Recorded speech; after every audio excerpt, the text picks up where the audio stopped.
ताज्या बातम्यांसाठी महान करेला सबस्क्राइब करा आणि बेल आयकॉनला क्लिक करा। महाराष्ट्रासाठी अत्यंत काळा दिवस। मनीषा कायंदे। महाराष्ट्रासाठी आजचा दिवस अत्यंत काळा दिवस आहे असे डॉक्टर मनीषा कायंदे यांनी म्हटलं।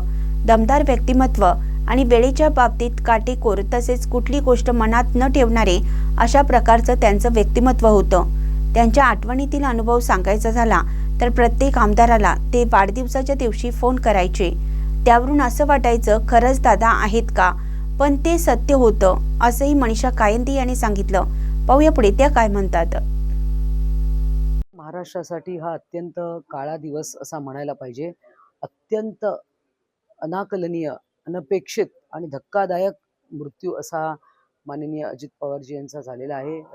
राज्याचे उपमुख्यमंत्री आहेत आणि एक असं दमदार व्यक्तिमत्व, दिलखुलास, तितकेच वेळेच्या बाबतीत काटेकोर आणि म्हणजे तसं पाहिलं तर म्हणजे आपण त्यांचा तडकीफड स्वभाव पाहिला, पण ते तितकंच कुठली गोष्ट मनात न ठेवणारे अशा प्रकारचं त्यांचं व्यक्तिमत्व।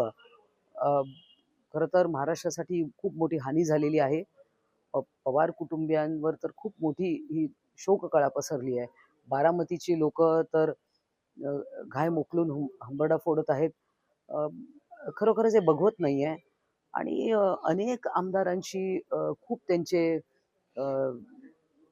चांगले संबंध राहिलेले आहेत अनेकांशी, कारण ते व्यक्तिमत्वच असं काही वेगळं अजित पवारांचं होतं।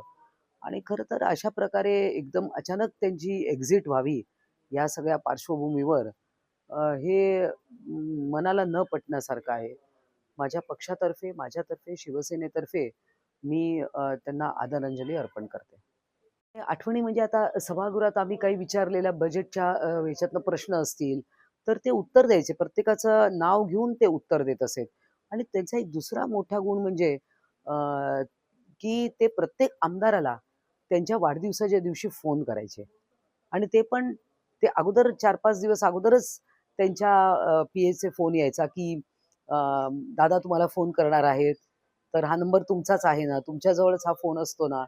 आणि ते बरोबर त्या तारखेला त्यांचा फोन सगळ्यात पहिले यायचा, म्हणजे प्रत्येक आमदाराला ते विश करत होते, वाढदिवसाची शुभेच्छा देत होते। त्यामुळे कधी कधी तर आम्हाला वाटायचं की खरंच दादा बोलतायत का फोनवर।